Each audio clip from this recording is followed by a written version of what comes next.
Hello, down here. Welcome to a reaction video where I'll be reacting to film theories How to Survive the Backrooms. So, let's just get started with it.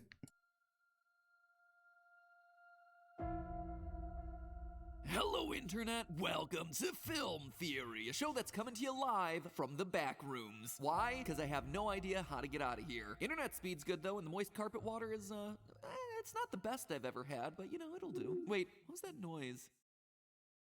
For all of you who are uninitiated, the monotone misery that is the Backrooms began back in 2019 when this image was posted to a 4chan board dedicated to unsettling images. Just an ugly series of rooms, right? No big deal. Well, it came packaged with the following text. Quote, if you're not careful and you no-clip out of reality in the wrong areas, you'll end up in the Backrooms, where it's nothing but the stink of old, moist carpet, the madness of mono yellow, the endless background noise of fluorescent lights and maximum humbug. Started it back in 2019. 600 million square miles of randomly segmented empty rooms to be trapped in. God save you if you hear something wandering around nearby, because it sure heard you.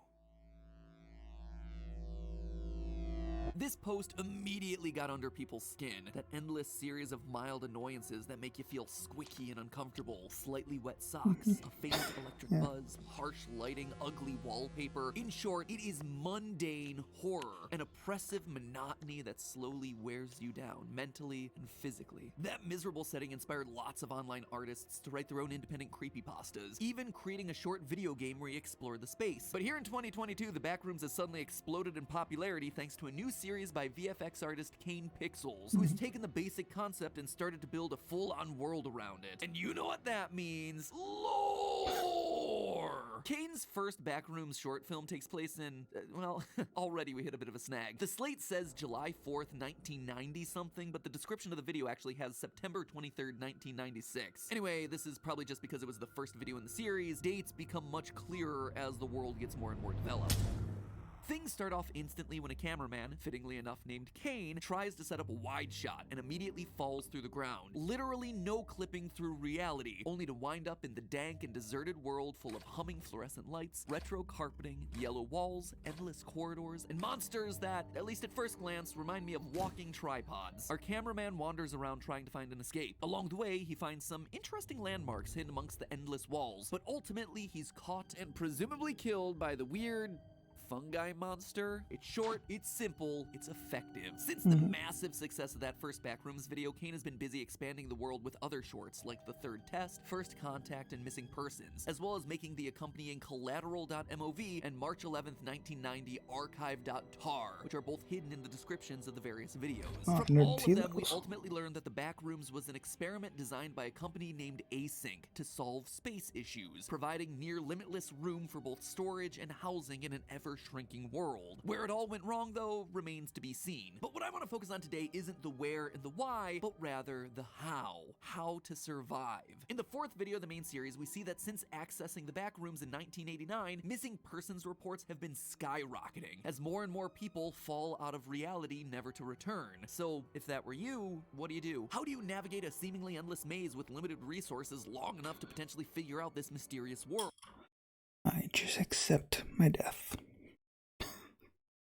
How do you avoid an unknown monster that roams the halls? What mistakes do we see Kane make in his exploration of the Backrooms, and what could we do better? Pay attention, friends, because today I have the definitive list of 6 tactics that might just save your life the next time you no-clip out of reality into an ugly yellow nightmare. In Collateral.mov, we learned that in 1989, tests by the Async Foundation caused a massive earthquake that took place in the Santa Cruz Mountains. So, is the facility in the mountains? Are you at the top of a mountain and need to go down? Are you under the mountain and you need to go up? Are you in the upside down and you need to get un-upside downed? It's unclear at best. All we know is that in one moment we were filming with friends and in the next we're here. So once you land in the Backrooms, the first thing that you need to do is take the advice of the US Forest Service, which suggests that when you get lost in the woods or a cave, you do not move at all unless you have a specific reason to take a step. Basically, you sit down, you don't panic, you assess the situation and the tools that you have at your disposal, and you stay where you are. You ended up at at this location for a reason. Maybe this is an entry point for other people and someone else will no-clip in. Maybe people will wind up looking for you, and by moving, you throw off their tracking. In short, by panicking, running, and moving forward without a clear plan of attack, you are only succeeding in getting yourself more and more lost. Eventually, though, you will need to move, and this was Kane's first mistake. He had no plan. He just wandered aimlessly and headed towards whatever looked interesting. This meant that when he started getting chased by the Backrooms monster, he had no idea of his surroundings and wound up meeting a dead end, figuratively. Or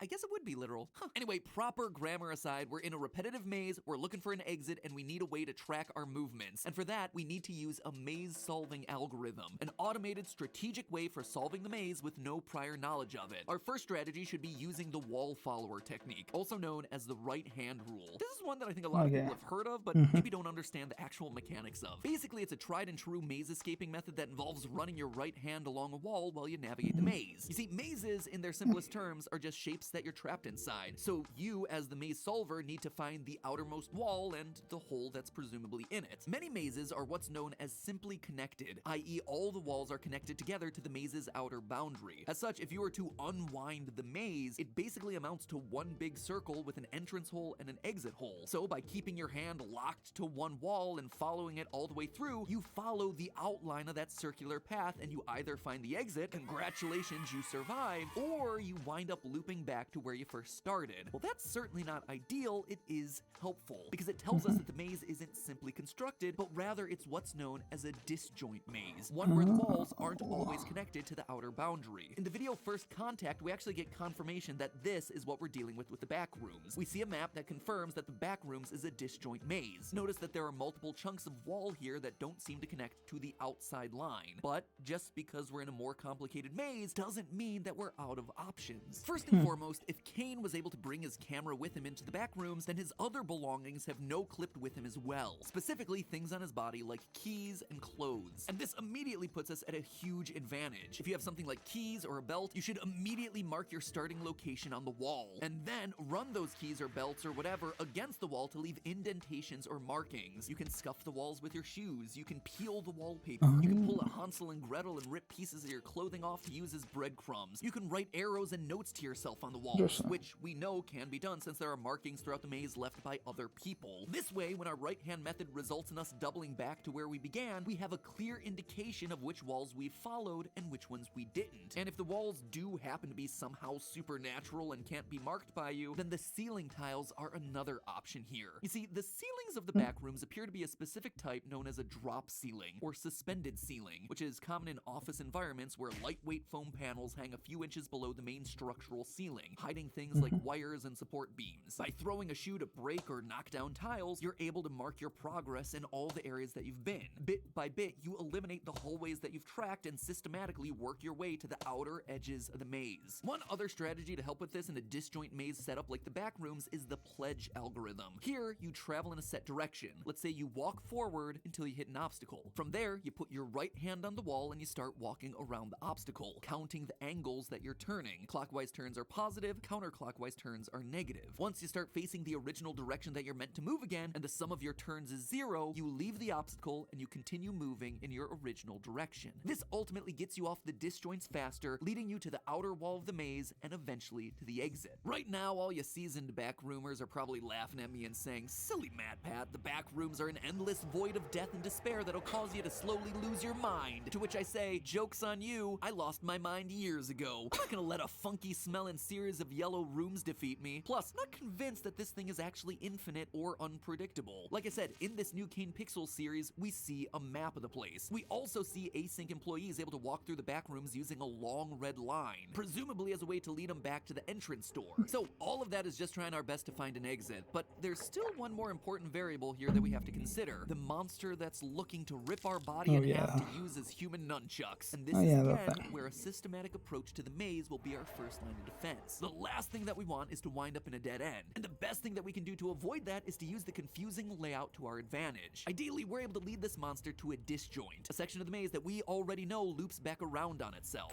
This gives us two simultaneous benefits. First and most importantly, we don't get lost while still allowing us to use the narrow hallways and looping structure to escape the sight lines of the monster. Instead of taking a straight path where the creature can easily track and follow us, you instead make tight turns in an effort to make yourself disappear behind a series of walls as quickly as possible. This sequence of repeated doors that Kane is chased through provides an excellent example. By dodging and weaving instead of taking a straight path, he should be able to make himself disappear fairly quickly. The other benefit of using a big disjoint to escape this thing, though, is that we can then try to loop back around behind the monster to follow it. Obviously, your first priority is going to be avoiding this thing until you have a better sense of what it is and what it can do, but by leading it to a chunk of maze that you know will allow you to double back around it, you'll be able to sneakily gather information much more quickly. And who knows, these things presumably know the layout of the maze, so by following them, they may be able to provide another resource for finding the way out. I suppose you could try to fight it, or try to trap it with a rope, or drag it into a null zone, which you wouldn't even know about. But honestly, is confronting this thing actually going to help you survive? Probably not. Focus on escape and defense as your first priority. Once all that's settled, you've created a system that actually works, you've learned that the walls don't magically change every 30 minutes, start grabbing whatever you can find. In the Backrooms video, Kane blatantly ignores a lot of potentially useful supplies. For instance, that ladder right there that's used to get into the crawl space, grab it and carry it around. Even better, try to use it to get into the ceiling grid. Remember what I said about suspended ceilings? That it hangs below what the real top of the room is? Well, often, walls only go as high as the dropped ceiling height. As such, once you're in the ceiling, you're not only hidden from the ground-based monsters, but you also have a wide open path to the outer edge of the maze, unobstructed by any walls. Heck, you might even be able to find some electrical wires from the fluorescent lights that you can then follow, which again, should presumably be leading you out of the facility. Also, if you come across some rope in a dumpster, you don't walk past it. You check out what's inside the dumpster, and you take the rope. You take what the world gives you because you might not ever come across it again. The same goes for any chair legs that could be used for self-defense, or heck, something inside of the filing cabinets that you walk past. Remember, you are stuck in a maze. Everything can have multiple uses. For instance, when Kane's walking up the fire escape, his camera catches a glimpse of a hole in the ceiling that's created by an air duct. Air ducts, as you can probably guess, tend to lead to the outside of buildings. So again, having that ladder or rope might have helped him to investigate that. When he comes across a cavernous section of the Backrooms, those same items could have helped him get across the chasm to the other side. If he had a ladder, he could have dropped down into the apartment area that we see here, allowing him to more efficiently look for food and water. Sure, nothing might come of any of these options, but again, it's more likely to work than just wandering around aimlessly surrounded by repetitive yellow wallpaper. Last, but certainly not least, don't take any one-way exits unless you absolutely have to. While running away from the monster, Kane ends up sprinting deep into the catacombs only to find a hole that he jumps down into. It was the right decision in the moment because he was being chased, but had he just found the hole, this would have left him vulnerable, because it's a decision that he can't easily reverse. Again, document on the walls with your keys or whatever that the hole is this way, but only come back to it if nothing else seems to be working. Again, the last thing you want to do is to corner yourself. So there you have it, friends, how to survive the Backrooms in 6 easy steps. 1. Have a maze-solving strategy. 2. Mark your path using whatever's on you. 3. Equip yourself with anything and everything that you can find. 4. Ceilings, wires, and air ducts are gonna be your friend. 5. Never take a one-way path. Always have at least 2 ways out. And 6. If you absolutely have to, use the disjointed, confusing layout defensively when being attacked. Using all of those tactics, you have the best chance possible of escaping this nightmare scenario. And hey, look on the bright side. If you ever get thirsty, you have as much moist carpet water to drink as you could possibly want. Some of that I wasn't expecting. I wasn't expecting about like climbing up to above the oh, what did it call it? What kind of ceiling did it call it? I don't remember. That was interesting. I didn't. Some of it I was expecting, like the whole hand on the wall thing, but some of it I wasn't expecting. Hope you enjoyed this reaction video. If you did, check out other videos and subscribe, like, share, comment, all that, and see you next time. Bye bye.